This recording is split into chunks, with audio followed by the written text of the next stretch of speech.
Hello class, and welcome to Notes 4.6, Rational and Irrational Numbers.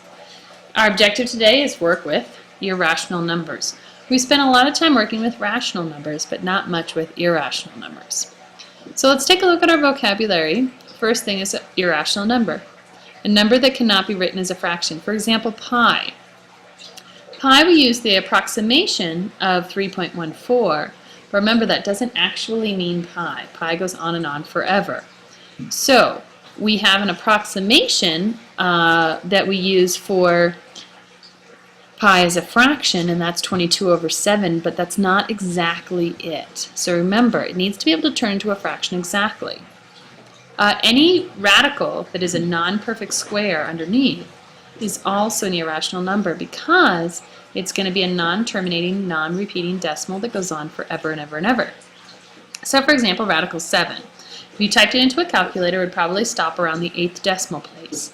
But it actually keeps going on forever, just like pi does. A real number is a number that in the set of all rational and irrational numbers. So basically, a real number is all numbers that we use. And we've talked about that already. Okay, let's go on to the first teacher example. Okay, teacher example 1, pencils down, classifying real numbers. Tell whether the number is rational or irrational. 4/5. Obviously this is rational because it can be written as a fraction. And the technical term would be to say that it can be written as the quotient of two integers. But it's fine with me if you just say it can be written as a fraction. 0.18181818, and the dot dot dot says it's going to keep going. This is a repeating decimal. Remember, all repeating decimals are rational because they can be written as a fraction. Radical 2. Now, if 2 is a perfect square, you could square root it and end up with an integer. But because it's not, you know your answer is irrational because it is not a perfect square. Okay, so I'd like you to go ahead and try these out. Tell whether the number is rational or irrational. Also, I need you to explain your reasoning, so go ahead and do so quickly. Okay, welcome back. Let's see how you did. Number 1, it is rational because it is a fraction.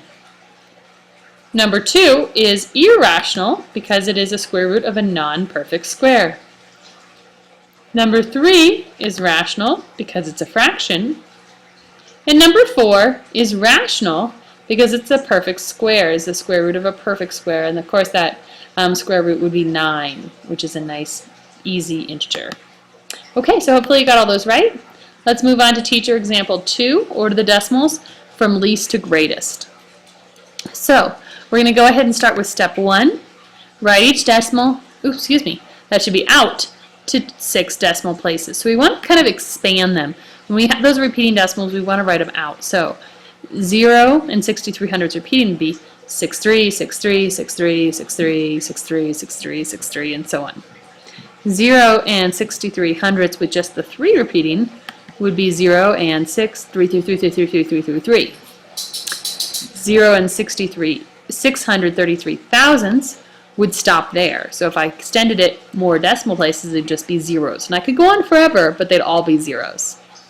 Okay, and 0 and 636,000ths is going to be 636, 636.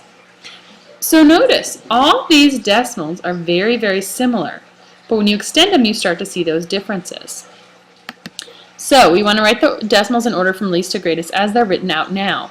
So notice, in the tens place, they all have a 6. In the hundreds place, they all have a 3. So where we need to look for our first difference is the thousands place. And we have 2 that have 3's in the thousands place, here and here. So I'm just comparing these two right now. And this one goes 3, 3, 3, 3. This one in the thousands place, it goes 3 and then jumps directly to a 0. So obviously that's the smallest number here. Then this one, which was the second smallest.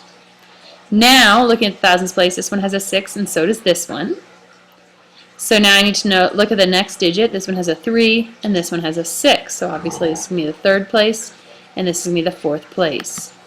So having them all written out, you can see it a little easier.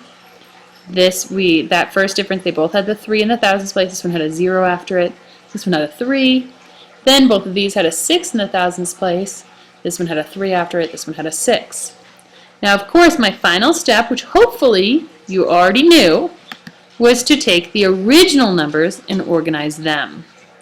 So, going back to my original numbers, 0 and 633 thousandths, 0 and 63 hundredths with the 3 repeating, 0 and 63 hundredths repeating, and 0 and 630. Okay, so let's look at student practice number 2, order the numbers from least to greatest. So what I'd like you to do first is extend those numbers out. You don't necessarily have to go 6 decimal places, but extend them out far enough where you can really see that difference. Okay, go ahead and press pause, press play when you're ready to see the answers. Okay, let's take a look at your answers. First we have, the first number would be 0 and 52525. The next one, with those, the 525 thousandths repeating, 525, 525, 525, 525, and so on.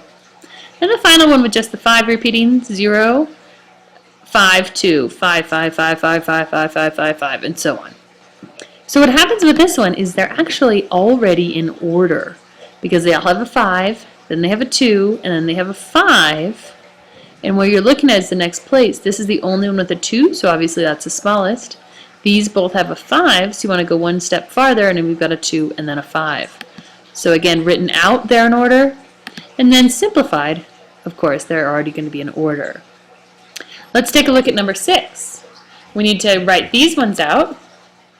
1 and 899 thousandths. 2, notice there's no decimal. I could put a bunch of zeros and decimals, but it doesn't matter. 1 and 898 thousandths, and then 1 and 3, and so on. So, notice this third one here, it could have kept going. 8, 9, 8, 9, 8, 9, 8, 9. But already I know it's as far as I need it to go, because clearly the one with the tenths place that's the smallest is this 3. This is obviously the largest because it's the only one that has a whole number of 2. And then between these two I get to the thousandths place and I can see the difference of 8 and 9. So when I put them in order, I've got my 3's, then I've got the one that ends in an 8, a 9, and a 2. Okay, I could have continued this 8, 9, 8, 9, 8, 9, but it already came in the smallest because of that 8. Now I need to go back and write my original numbers, and I'm all set. Okay, so hopefully you got all those right. Again, make sure you change your answers so that you've got the correct answers on your paper. Now move on to quiz 4.6. The first two numbers you're asking whether, or you're being asked whether it's rational or irrational. Make sure you understand why. And the last one is to order them from least to greatest. Have a great day!